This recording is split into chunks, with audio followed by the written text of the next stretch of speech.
संकट का सामना करते हुए एक विशेष आर्थिक पैकेज की घोषणा कर रहा है। आपको शायद याद होगा कि कोरोना काल में लॉकडाउन के चलते लोगों को आर्थिक मामलों में राहत देने के लिए केंद्र सरकार के वित्त मंत्रालय और रिजर्व बैंक ऑफ इंडिया यानी आरबीआई की ओर से कई ऐलान किए गए थे।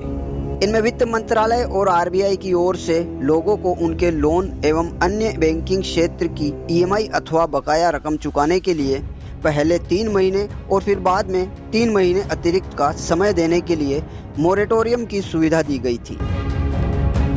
इसके साथ ही यह भी कहा गया था कि मोरेटोरियम की इस अवधि के दौरान कोई भी बैंक अथवा बैंकिंग से जुड़ी फाइनेंस कंपनी अपने ग्राहकों को ना तो बकाया चुकाने के लिए बाध्य करेगी और ना ही इस अवधि के दौरान बकाया जमा नहीं कराने की सूरत में भी उनका सिबिल प्रभावित किया जाएगा। Under this measures relating to regulation, the first measure is with regard to moratorium on term loans. All commercial banks, including regional rural banks, small finance banks and local area banks, cooperative banks, all India financial institutions and NBFCs, including housing finance companies and microfinance institutions, that is all lending institutions basically in the system, are being permitted to allow a 3-month moratorium.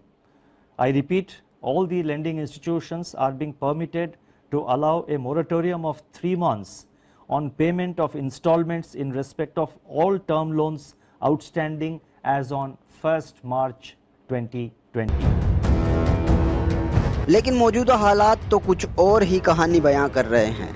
जिन्हें देखते हुए यह कहने में कोई अतिशयोक्ति नहीं होगी कि देश की कई बैंकें व बैंकिंग से जुड़ी फाइनेंस कंपनियां ऐसी भी है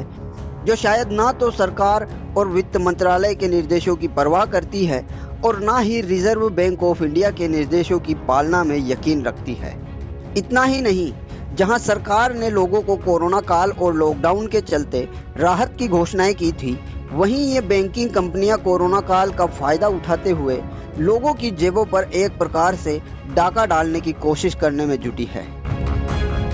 जिसके चलते देश भर में कई जरूरतमंद जहां मदद के लिए तरस रहे हैं, वहीं इन बैंकिंग कंपनियों के ये आर्थिक सितम झेलने के लिए भी विवश दिखाई दे रहे हैं।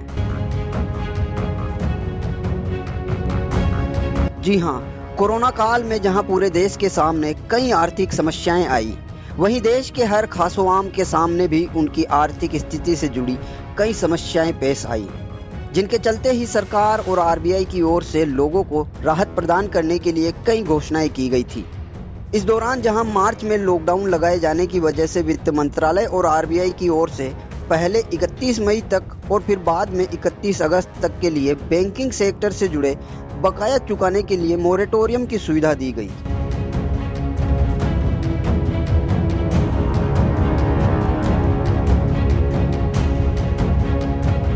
सरकार और आरबीआई की ओर से यह साफ कहा गया था कि इस दौरान बकाया राशि नहीं चुकाने की स्थिति में बैंकिंग और फाइनेंस कंपनियों की ओर से ना तो ग्राहकों को बकाया चुकाने के लिए बाध्य किया जा सकेगा और ना ही इसके लिए उनकी सिबिल को प्रभावित किया जाएगा।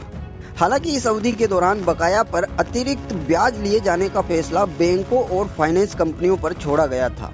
जिनका बैंकिंग और फाइनेंस कंपनियों ने बेजा इस्तेमाल किया।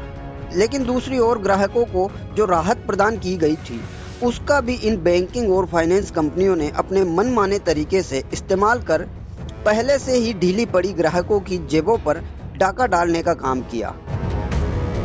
इस दौरान बकाया जमा नहीं कराने वाले ग्राहकों पर जहां बाउंस चार्ज लगाया गया, वहीं बकाया राशि जमा नहीं कराने तक प्रत्येक दिन का पेनल चार्ज भी वसूला गया, जिसके चलते लोगों को करीब करीब 2 गुनी तक रकम चुकानी पड़ी है।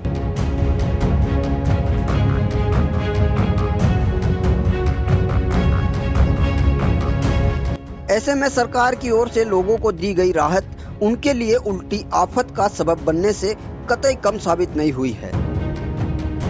बात सिर्फ यही समाप्त नहीं होती है साहब,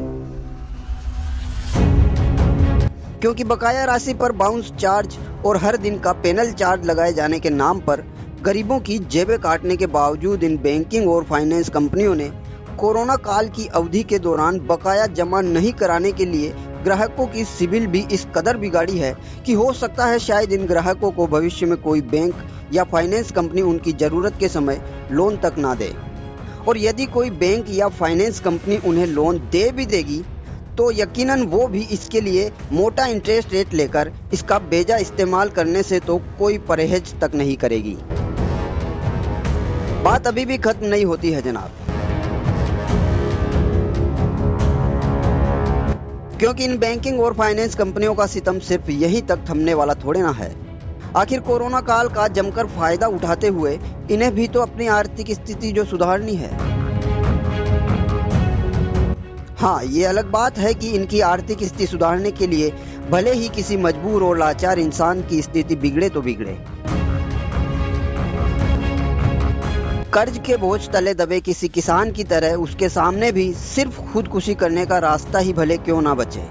लेकिन इन बैंकिंग और फाइनेंस कंपनियों को इससे कोई सरोकार नहीं है। खैर, अब अपने दुखड़े का रोना ये ग्राहक आखिर कहां और किसके सामने जाकर रोए। हार थककर इन्हीं बैंकिंग और फाइनेंस कंपनियों के कस्टमर केयर पर फोन करना पड़ता है, जहां कोरोना के नाम पर सीमित स्टाफ होने का रोना रोकर पल्ला झाड़ लिया जाता है। Dear customers,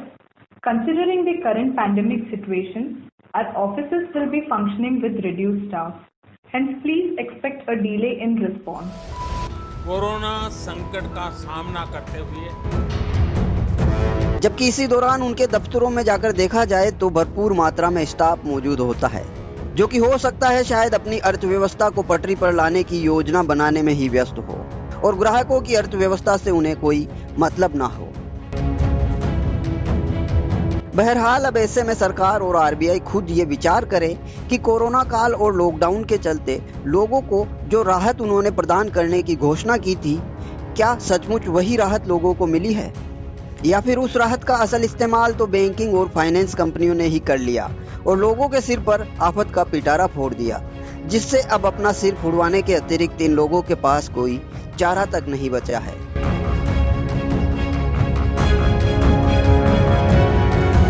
फिलहाल वीडियो पसंद आया है तो इसे लाइक और शेयर जरूर करें। Thanks for watching व्यूज.न्यूज।